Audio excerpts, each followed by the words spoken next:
Bismillahirrahmanirrahim.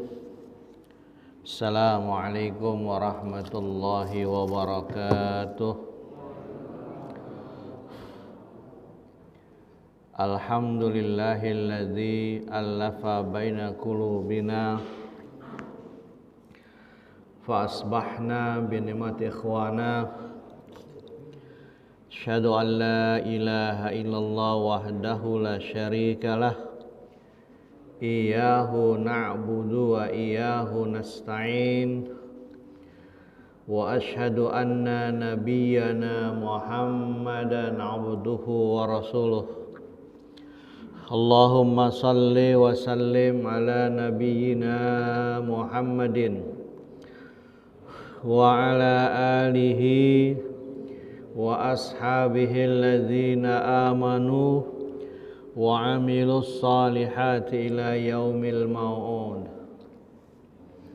Hadirin jamaah salat subuh yang dirahmati Allah, alhamdulillah kita bersyukur kepada Allah atas segala limpahan rahmat, nikmat dan karunia-Nya sehingga kita bisa beraktivitas sebagaimana biasa. Salawat teriring salam semoga tercurah pada qudwah kita, Rasul kita Nabi Muhammad sallallahu alaihi wasallam beserta keluarga, sahabat dan umatnya yang terus dan senantiasa menghidupkan sunnahnya hingga akhir zaman. Baik jamaah sekalian, Allah memberikan rizki kepada makhluknya. Setiap makhluknya masing-masing diberikan rizki. Ada dua macam rizki yang diberikan Allah kepada makhluknya. Yang pertama, rizki yang ada pada badan. Yang kedua, rizki yang ada pada hati. Rizki yang ada pada badan yaitu rizki yang diberikan kepada semua makhluknya, hewan, manusia, jin, dan makhluk yang lainnya. Dengan sifat pemurahnya Allah memberikan sama. Apakah dia muslim, non-muslim, sama. Ya.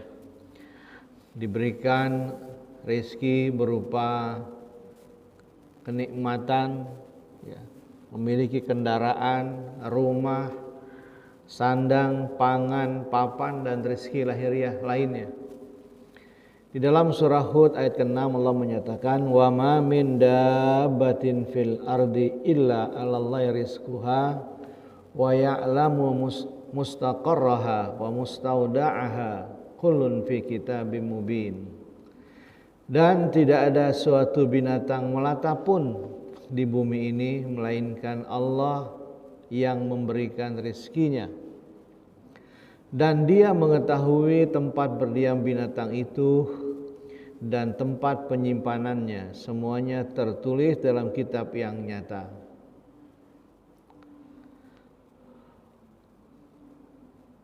Kadang-kadang tidak masuk di akal.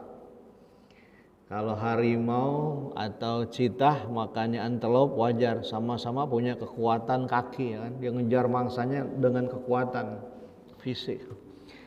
Yang aneh kayak cicak, ya kan? Dia merayap tapi makannya yang terbang, begitu. Harusnya kan kalau kayak unggas, ya, burung raja wali, dia ngejarnya ayam atau merpati, ya sama-sama punya kemampuan untuk terbang. Nah, cicak merayap, tapi makan yang terbang. Ya. Dalam lagu dikatakan datang seekor nyamuk hap lalu ditangkap. Dia datang sendiri itu nyamuk, nggak perlu dikejar sama cicak. Ada rizki, ada penghasilan. Nah, penghasilan itu sesuai dengan kemampuan kita, kontrak kerja kita. Kalau rezeki itu garansi dari Allah, wa tarzuqu man tasya'u bighairi hisab. Nahnu narzuqukum wa iyyakum. Nahnu narzuqukum, kami berikan kalian rezeki, wa iyyakum, dan mereka anak-anak kalian. Sebagai PNS kita dapat gaji, ada slipnya tiap bulan sesuai dengan ijazah, masa kerja, ya, dengan skill kita. Makin tinggi jabatan kita, makin lama SK kita, makin besar penghasilan kita. Boleh jadi ada orang yang penghasilannya besar, ada yang tidak terhingga karena dia bukan pegawai, dia pemilik perusahaan. Tapi belum tentu rezekinya besar juga. Ada orang yang penghasilannya besar, boleh jadi rezekinya kecil. Ada orang yang mungkin penghasilannya relatif kecil, tetapi rezekinya besar. Ya.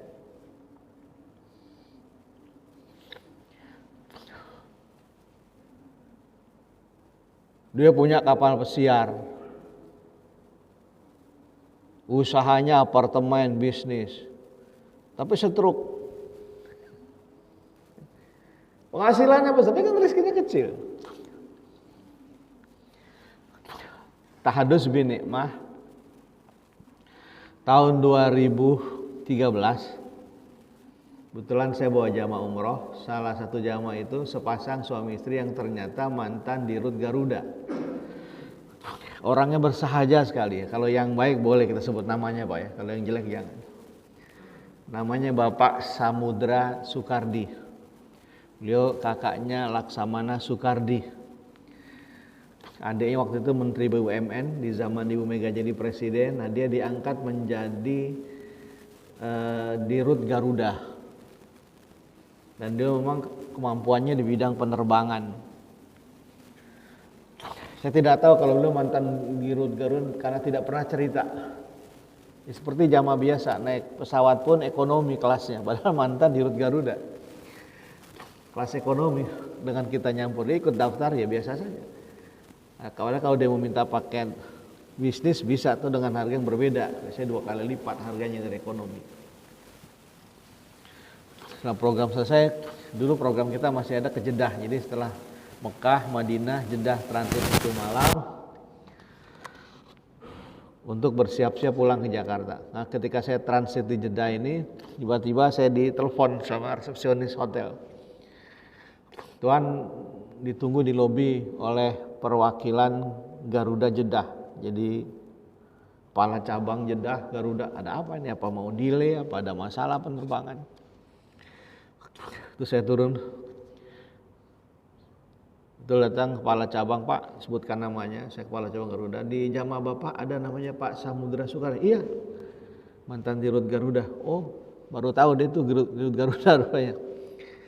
Saya dulu anak buahnya, jadi mulai dia tenaga kontrak, dididik sampai sekarang sukses.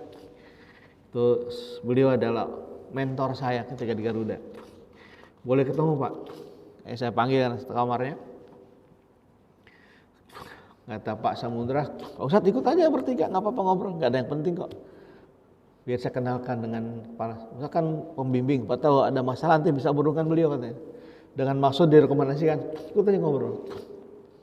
Ya betul, ngobrol kali dulu cerita pengalaman masa lalu sang kepala cabang. Akhirnya ujung-ujungnya kepala cabang ini mau memfoto paspor Pak Samudra dan istrinya karena mau diganti menjadi bisnis sebagai penghormatan. Nah, Pak Samudra boleh aja, tapi Ustadz saya harus ikut juga. Kalau nggak usah. Ini luar biasa. Ya, kalau mau diganti harus bertiga katanya. Karena beliau sudah tahu saya diganti. Kalau beliau mendingan nggak usah. Oh ya siap katanya. Kami bertiga ambil ke kamar, ambil paspor, difoto semua. Dah Pak beres. Sok pulang oleh perwakilan kita diantar, bawa ke ruang tunggunya pun berbeda. Ini ruang tunggu pejabat, ini VVIP, dan itu ruangannya kayak ballroom bintang 5, hanya kami bertiga. Kata yang perwakilan ini, saat biasanya ini kalau menteri pejabatnya di sini nih Garuda ruang tunggunya. Wah ente mujur katanya. Oh iya, memang nggak ada orang, bertiga aja dengan menu makanan yang mewah-mewah, ya buat kita kesempatan makan enak kan.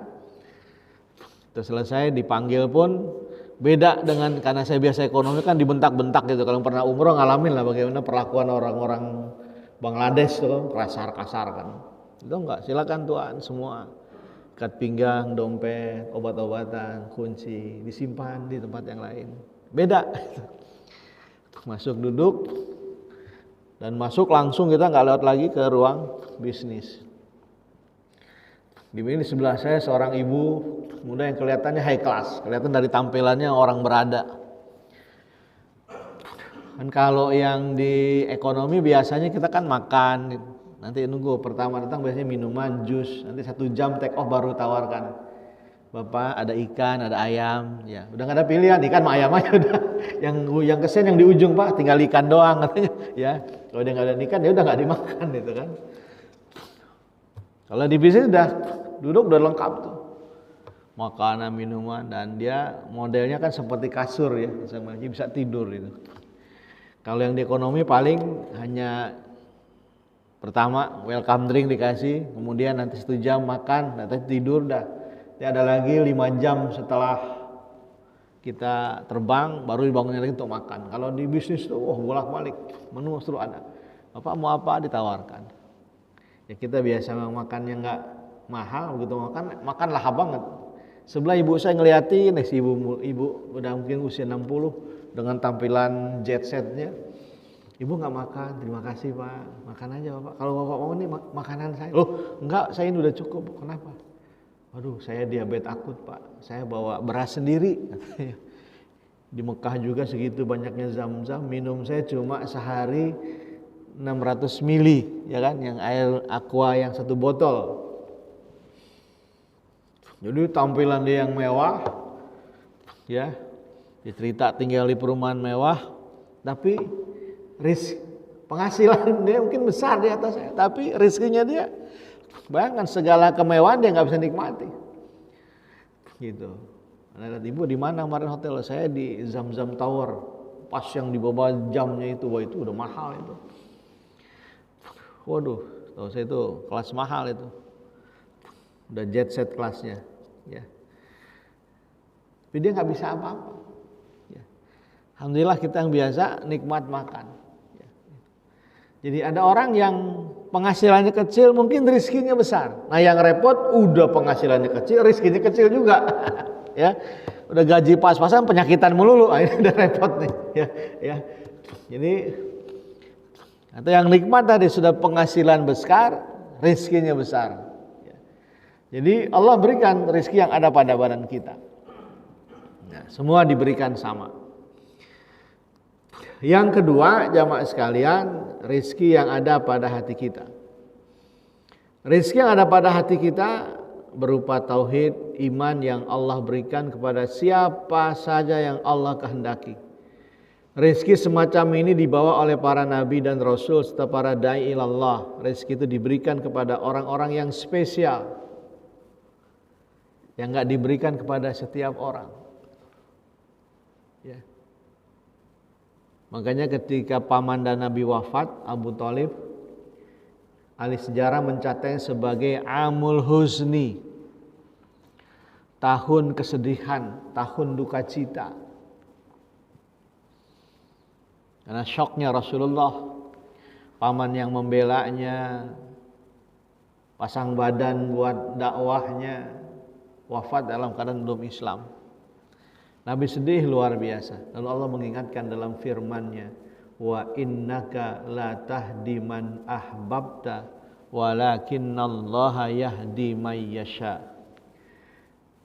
Sesungguhnya Muhammad, engkau tidak bisa memberi hidayah kepada siapapun yang kau kehendaki, tetapi Allah memberi hidayah kepada siapapun yang dikehendakinya. Seorang Abu Jahal, Abu Lahab itu bukan orang lain Pak terhadap Rasulullah, bukan orang lain. Dia tahu lahirnya Nabi, orang itu omnya, Pak D-nya, kalau orang pondok pesantren itu mamangnya. Jadi tahu betul A sampai Z-nya Rasulullah. Gelar Nabi Al-Amin itu gelar yang bukan main-main. Kalau kita mungkin kecil saya bandel-bandelnya ada juga, banyak juga gitu. Makanya kalau pulang kampung ke Cikini, kalau khutbah di Al-Ma'mur itu masjid dapat jadwal setahun 2 kali, itu orang tua ketawa mulu. Kau lihat kencilnya ente kagak nyangka bisa ceramah gitu. Iya, bandel. Kecil saya dengan Pak Ram tuh sama. Ya, biasa kalau musim jambu, nyolong jambu Pak Haji itu biasa begitu kita. Tapi Rasulullah nggak punya masa lalu itu. Ya, kalau kecil kita kan punya masa lalu yang nakal, entah isengin orang, entah apa, walaupun tidak kriminal gitu ya. Tapi Nabi nggak ada masa lalu yang begitu.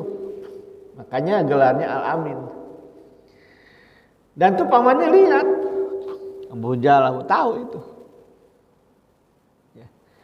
Bahkan dalam peristiwa Isra wal Mi'raj untuk melecehkan, merendahkan, membuli Rasulullah, ketika Nabi di Masjidil Haram cerita beliau baru Isra wal Mi'raj, itu perlu-perlunya Abu Jahal datang.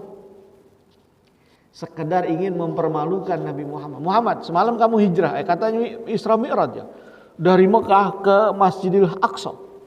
Itu naik kuda terbaik saja 2 bulan belum tentu nyampe. Itu kira-kira. Bagaimana mungkin kamu bisa sampai ke Aqsa? Kan gitu.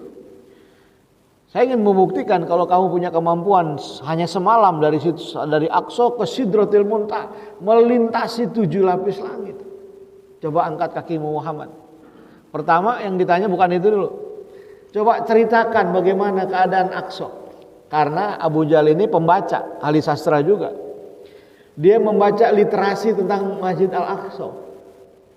Di kepala dia udah ada gambaran. Berapa jendelanya, berapa tiangnya. Kalau kamu ke sana pasti tahu dong. Ya kan? Ini kan pertanyaan yang nyeleneh, jangankan Rasulullah, kita aja dikomentari masjid nih Pak Musakim yang bangun. Coba tanya, berapa tiang di masjid bawah? Pak Musakim saya jamin nggak tahu. Kurang kerjaan amat yang dibohong hitung-hitung kan begitu. Ini cuma semalam ngetesnya tentang tiang dan jendela yang ada di Masjid Al-Aqsa. Kalau kamu udah mendes ke pasal, ceritakan. Dengan izin Allah ada visualisasi itu. Sehingga Nabi menceritakannya dengan pas. Dan itu sesuai dengan literasinya Abu Jahal. Benar yang diceritakan Muhammad. Tapi memang dasar niat ingin mempermalukan Rasulullah. Hebat Muhammad. Luar biasa sihirmu. Segitu jauhnya Aqsa bisa kau ceritakan dengan pas. Awalnya nantang kalau kau benar-benar kesana, coba ceritakan. Benar nggak? Ternyata benar. Yang Nabi ceritakan sesuai dengan literasi yang dibaca oleh Abu Jahal. Hebat sihirmu Muhammad. Segitu jauhnya Aqsa bisa diceritakan dengan pas. Coba angkat kakimu yang kanan. Karena Abu Jahal ini pamannya, Nabi ya menghormati, dia angkat kaki kanan. Angkat kaki yang kiri coba sekarang. Saya jatuh dong paman. Nah ini kebohongan Muhammad yang kedua nih. Terbang aja kagak bisa, ngakunya ke Aqsa. Udah bubar-bubar, gak usah percaya. Ini soal hati. Dia melihat, merasakan, dan dia aku itu benar yang diceritakan Rasulullah. Tapi hatinya menolak kebenaran. Alhamdulillah. Ya, kita jauh dari Rasulullah, tidak berinteraksi, tapi iman kita luar biasa. Ya. Disebut namanya kita tersentak. Allahumma salli ala Sayyidina Muhammad atau sallallahu alaihi wasallam. Kita menjawabnya dengan salawat. Atau bagaimana seorang Firaun yang hatinya nggak tergugah melihat mukjizat, bahkan dia merasakan mukjizatnya Nabi Musa. Ketika ketemu akhirnya kan Musa dengan Firaun, kata Nabi Musa, engkau bukan nabi, engkau bukan Tuhan wahai Firaun, engkau manusia biasa.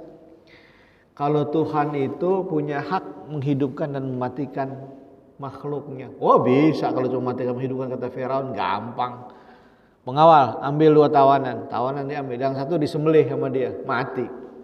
Yang satu dibiarkan, nih yang satu saya hidupkan, yang kedua saya matikan. Oh bukan begitu, kata Musa. Kalau kamu punya keyakinan bisa menghidupkan, sekarang yang sudah engkau bunuh hidupkan kembali.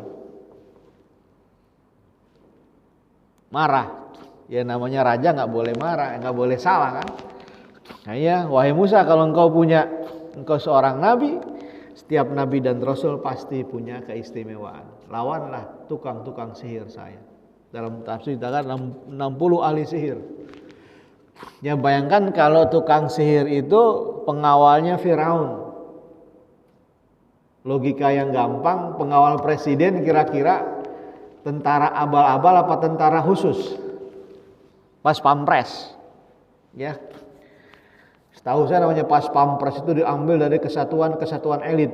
Dan itu orang-orang terlatih sudah yang EQ-nya bagus, fisiknya bagus, kemudian kemampuan bela diri bagus. Nanti sudah syarat ini ada lagi, dia dilatih lagi untuk menjadi Pas Pampres. Karena ini soal harkat martabat negara, jadi nggak main-main itu pengawal presiden itu. Ini namanya Pas Pampres itu di atas rata-rata tentara kemampuannya. Karena dia ngawal kepala negara. Nah, kebayang 60 tukang sihir Firaun, kira-kira begitu. Ini bukan tukang sihir model Pak Tarno, dibantu ya bukan. Pasti orang-orang yang pakar di bidang sihir, ya kan?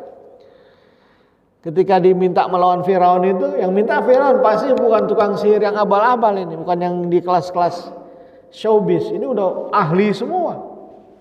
Ketika mereka melemparkan tambang berubah jadi ular, sampai Firaun dalam Quran ketakutan. Karena ngelempar ini pakar-pakar sihir, bukan sekedar bisa sihir. Nah, bayangkan mereka ini pengawal Firaun. Sehingga dalam Quran kata Jibril, lemparkan tongkatmu ya Musa. Begitu dilemparkan tongkatnya berubah jadi ular besar, memakan ular-ular sihirnya yang tambang-tambang berubah jadilah dimakan oleh ularnya Nabi Musa. Nah, karena ahli sihir Firaun ini PhD, ya kan, kira-kira gitu misalkan doktor di bidang sihir, mereka tahu ini kalau Musa punya sihir pasti udah kami kalahkan. Ini bukan sihir, ini pasti di atas sihir. Makanya mereka mengatakan amantu bi Rabbi Musa wa Harun. Hari ini kami beriman kepada Tuhannya Musa dan Harun. Karena ahli sihir Firaun meyakini kalau Musa punya sihir pasti kami, karena kami ini profesor di bidang sihir. Dan profesor kami bukan profesor kehormatan, kira-kira begitu. Enggak main-main ini, kami PhD di bidang sihir dan kami tahu semua ilmu sihir. Ini bukan sihir. Ini yang ngomong ahli sihir. Akhirnya mereka kan mengatakan amantu bi Rabbi Musa wa Harun. Hari ini kami beriman kepada Tuhannya Musa. Pasti ini di atas sihir. Tapi bagaimana dengan Firaun? Tidak. Diceritakan akhirnya kan 60 hari itu dipenggal kan. Karena mereka dianggap membelot, bukan mengalahkan Musa, malah beriman kepada Musa, ya, dibunuh semua. Dan Firaun mengejar Nabi Musa sampai ke pinggir pantai. Di belakang Firaun dengan pasukannya, di depan Lautan Merah. Jibril kembali mengingatkan Musa, "Hei Musa, pukullah tongkatmu ke pantai." Begitu dipukul, tiba-tiba timbul tol laut. Tanpa tender, tanpa hutang, tanpa pinjaman luar negeri. Ada tol laut di zaman Nabi Musa. Udah ada. Ya, kalau kita kan baru angan-angan tol laut.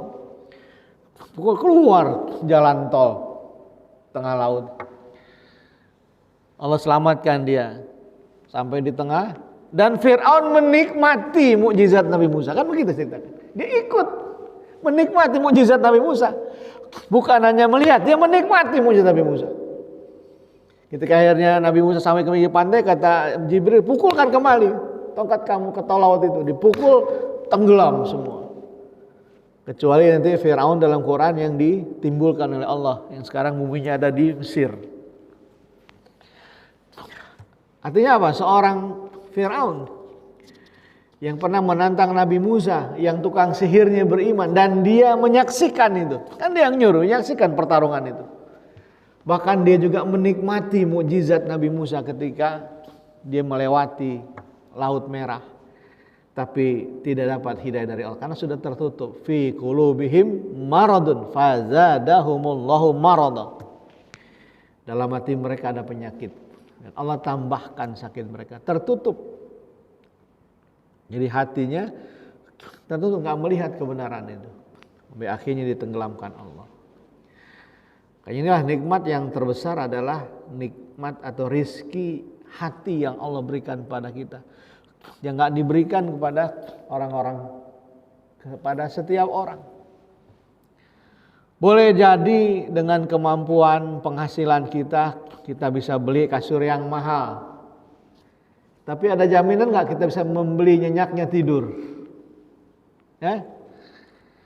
Ada orang-orang kaya, rumahnya mewah, ada satpam 2 di pintunya, ada lagi anjing pelacak di terasnya yang siap menerkam siapapun yang masuk, CCTV di setiap sudutnya. Udah 3 hari ini orang kaya nggak bisa tidur. Ada orang yang tinggal di gubuk derita, nyenyak tidurnya, subuhnya kesiangan melulu dia saking nyenyaknya. Boro-boro satpam pintunya dia didorong dobrak doyong, tapi nyenyak tidur coba. Subuh kesiangan melulu dia tuh, saking nyenyaknya tidur. Boleh jadi duit kita bisa membayar keamanan dengan mahal, tapi belum tentu bisa membeli ketenangan hati. Alladzina tatma'inna qulubuhum bidzikrillah, ala bidzikrillahi tatma'innul qulub. Orang-orang yang beriman hatinya tenang ketika dia berzikir kepada Allah. Ingat, dengan zikir kepada Allah hati menjadi tenang. Nah, rizki badan itu kalau sakit kita suka mendeteksinya. Dia memberikan sinyal, ya. Ketika kita badan agak demam atau batuk terus, kita minum obat batuk. Kepala agak pening, kita cari nih terapinya. Apa cocoknya kita kalau yang obat warung? Apa Panadol, apa Bodrek, ya, apa Bintang 7. Cepat kita mendeteksi itu. Pagi di zaman kayak sekarang ya, kalau udah batuk-batuk dikit udah swab aja. Ya, udah swab begitu dah. Anaknya istri pada bingung, udah swab aja. Udah ketakutan luar biasa. Udah batuk biasa masuk angin kan, udah langsung disuruh swab tuh. Ya kan? Udah lagi general check up. Nah, pegawai itu suka ada setahun sekali kan. Periksa semuanya. X-ray, kelihatan nih, bapak nih sudah kurang tidur nih. Begadang dikurangi pak, nanti bisa sakit kuning pak. Ya, hati, livernya udah mulai terganggu, kelihatan. Mulai sekarang jangan tidur di atas jam 10 pak, di bawah jam sudah tidur. Ada terapinya kan. Waduh, gulanya udah mulai tinggi nih pak, kurangi manis-manis. Waduh, tensi bapak udah mulai tinggi juga nih. Daging, ya kan, jeroan, soto Betawi kurangin. Asam urat tinggi, mati aja udah nih orang. Ngapain kagak boleh. Semua begitu kan, deteksinya ada. Asam urat tinggi pak, ini nggak boleh. Udah nasi udah makan ditakar semua. Nah, tapi kalau hati, penyakit hati kadang-kadang susah kita mendeteksinya. Ya. Apa aja jenis penyakit hati? Yang pertama sombong, takabur. Ya. Kata Nabi, la yadkhulul jannah man kana fi qalbi atau minal kibir. Tidak akan masuk surga orang yang di hatinya ada sebutir rasa sombong. Sebabnya iblis keluar dari surga karena kesombongan. Padahal udah nikmati fasilitas surga. Ya. Aba wastakbara wa kana minal kafirin. Iblis masuk golongan kafir karena kesombongannya. Kata Nabi, sombong itu bukan orang yang pamer kemewahan. Karena Abu Bakar itu dalam sebuah hadis ceritakan memang dia orang kaya. Setelannya udah setelan bangsawan, mau diapain? Kayak orang-orang Madinah kan. Bukan sombong, ya Rasulullah. Apakah sikap saya begini ini sombong? Nah, dia memang udah setelan orang kaya begitu tampilannya. Kata Nabi, sombong itu adalah orang yang menolak kebenaran. Ya, bukan karena tampilannya. Ada orang memang tampilannya rapi aja, ya, tidak bermaksud dia sombong atau riya. Ya, udah bawaan orok kalau orang Betawi bilang. Maka yang pertama adalah penyakit hati yang kita hindari, sikap sombong. Yang kedua ujub. Ya, yaitu bangga diri, merasa lebih baik dari orang lain. Ini kalau bukan saya, ya kan, bisa begini di masjid. Kalau tidak saya, ya, kan ada tuh pemimpin di negeri antah berantah begitu. Di zaman sebelum saya memang ada presidennya model begini, nggak ada. Sebelum saya memang ada begini, nggak ada. Selalu membangga-banggakan. Begitu bermasalah, yang disalahkan pemimpin sebelumnya. Ujub, bangga diri, hasad, ya. iri. Ya, kata Nabi, hasad ini seperti kayu api memakan kayu bakar, yang menghabiskan amal-amal kita. Bakhil, kikir, ini penyakit hati. Maka orang yang beriman, hartanya bukan di hati, tapi di tangan. Karena kalau di hati susah keluarnya. Kalau harta seperti Abu Bakar itu hartanya di tangan. Jadi siapa yang butuh dia kasih. Ya. Nah kalau hartanya ada di hati, ya, seperti yang Allah gambarkan dalam Al-Quran, ya, wailul likulli alumazah, ya, alladzi jama'a malahu wa'addadah yahsabu anna malahu akhladah. Yang suka menghitung-hitung hartanya, depositonya gimana ya, kalau mau ngamal mikir dulu ntar bagaimana nih. Dia menganggap hartanya membuat dia hidup abadi. Nah orang begini nanti menjadi pemaaf tuh. Mau datang sumbangan proposal, Bapak ini dari masjid ada panitia santunan, oh mohon maaf saya nggak bisa bantu. Ponakannya datang, Om bisa bantu nggak Om? Saya ada masalah nih keuangan nih Om. Oh mohon maaf, Om belum bisa bantu. Pemaaf dia, ya kan? Ini orang yang bakhil, ya. Jadi pemaaf dalam bermasyarakat. Yang kelima, riya. Ya, beramal, bekerja ingin dipuji. Nah, ini riya ini paling halusnya. Ya. Karena tipis perbedaannya orang ikhlas dengan orang yang riya. Ya. Menyembunyikan amal. Tidak boleh dia merasa bangga.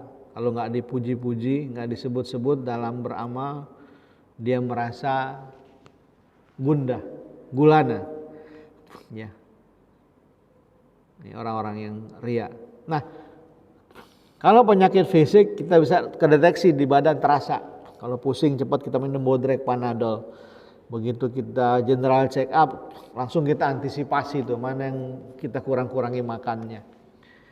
Nah, hati di mana? Ya, yang pertama adalah dengan kita bermuhasabah, evaluasi diri. Ini penting, ya. Maka general check up-nya penyakit hati itu dengan muhasabah.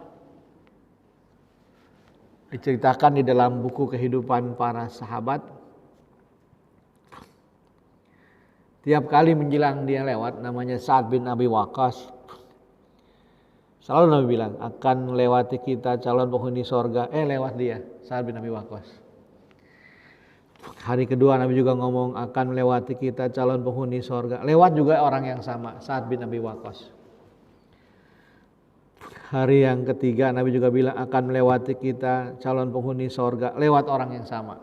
Simpulan sahabat, orang ini dijamin Nabi masuk sorga. Ada seorang sahabat yang kepengen tahu apa sih kehebatan dia sehingga dia bisa dijamin oleh Rasulullah masuk surga. Ada di antaranya Abdullah bin Umair, bukan bin Umar ya. Abdullah bin Umair masih bujangan, ngerajuk kepada Sa'ad bin Abi Waqqas. Wahai Sa'ad, ada apa? Saya lagi bete di rumah nih, kayak nenangin diri, boleh gak nginep di rumah kamu 3 hari aja? Kamu kan orang-orang soleh, biar menenteramkan hati saya. Ada mau nyelidikin? Boleh silakan. Bermalamlah di rumah Sa'ad bin Abi Waqqas dia. Pengen tahu apa sih kehebatan dia sehingga orang ini dijamin oleh Rasul masuk surga. Bisa tidur ya bersama-sama dengan Sa'ad bin Abi Waqqas. Biasa, belum tidur dia wudu, baca doa, ya tidur. Bangun ya standar lah bangunnya kita lah, orang-orang soleh. Tengah malam bangun sholat malam. Diperhatikan sholat malam sama juga 8 rakaat. Witirnya 3 juga sama saya. Tilawah Qur'annya juga sama standar. Baca Qur'annya seperti yang dia baca, segitu yang saya baca juga. 5 waktunya sama. Gak pernah telat, saya juga gak telat. Sampai 3 hari begitu terus. Terus apa kelebihannya sampai dia dijamin Rasul masuk surga? Akhirnya penasaran, dia ngomong, wahai Sa'ad, sebetulnya saya lagi gak bete. Saya nginep 3 hari pengen tahu rahasia ibadah kamu. karena engkau salah satu sahabat yang dijamin Rasul masuk surga. Tapi 3 hari 3 malam ini yang kau kerjakan sama dengan aku kerjakan. Ada nggak hal lain yang aku tidak tahu yang kau kerjakan? Ceritakanlah. Lu sahabat tuh begitu, kalau ada hal yang baik mereka cemburu. Cemburu ingin meniru. Kalau kita kan cemburu dunia kan. Sahabat begitu. Kata Sa'ad bin, enggak ada seperti yang kau lihat. Cuma menjelang tidur. Nah, ini apa yang kau lakukan? Saya bertanya, menjelang tidur, adakah saya menyakiti saudara saya? Apakah fisik, lisan? Saya pikirin dari subuh tuh sampai menjelang tidur. Kalau ada, saya belum bisa tidur sebelum saya datang minta maaf. Saya khawatir besok saya nggak bangun lagi. Kan ada orang yang tidur terus mati nggak bangun lagi. Maka akan jadi beban nanti di hari hisab, saya masih punya urusan dengan orang lain. Yang kedua, saya tanya, saya punya salah, ada nggak orang lain punya salah dengan saya? Ini mulai dia bangun subuh dia ribet lagi tuh. Kalau ada, sudah saya maafkan sebelum dia datang minta maaf. Saya tidak mau saudara saya punya masalah di depan Allah gara-gara kelalaian saya belum memberi maaf. Dan yang ketiga, saya selalu datang memberikan ucapan selamat kalau ada saudara saya punya nikmat. Nah ini sunnah nih. Tangga kita tahu punya mobil baru, datang, assalamualaikum Pak, berkah, selamat, barakallah, mudah-mudahan aman, nggak ada kecelakaan. Ya. Jangan malah bikin isu. Tamatan SMA punya mobil dari mana itu? Pegawai honorer. Pak tahu dia punya warisan, kenapa kita pusing ya kan? Jangan-jangan piara tuyul nih, bikin isu-isu yang lain, hasad itu di hati. Ya, jadi salah satu garansinya Sa'ad bin Abi Waqqas menjadi orang yang dijamin surga adalah kebersihan hatinya. Ini yang kata Allah, yauma la yanfa'u malun wala banun illa man atallaha biqalbin salim. Pada hari ini kata Allah, la yanfa', tidak memberi manfaat anak laki-laki, malun wala banun, harta dan anak-anak, illa man atallaha biqalbin salim, kecuali orang yang datang menghadap Allah dengan hati yang selamat, hati yang bersih dari penyakit-penyakit hati. Inilah jamaah sekalian kajian kita hari ini tentang 2 rizki yang Allah karuniakan kepada kita, yang mudah-mudahan 2 rizki tadi betul-betul kita bisa menjaganya. Terlebih lagi adalah rizki yang ada pada hati kita, yang tidak diberikan kepada Abu Jahal, kepada Abu Lahab, kepada Fir'aun. Itu ada pada kita sekarang. Kita meyakini Allah dengan seyakin-yakinnya, mengimani Rasul dengan cinta yang luar biasa, yang mudah-mudahan terasa ini kelak kita akan dipertemukan Allah dalam surganya nanti. Benar datangnya dari Allah, keliru dan salah, kealfan, kesilafan saya pribadi, kepada Allah saya beristighfar, pada jamaah saya mohon maaf. Assalamualaikum warahmatullahi wabarakatuh.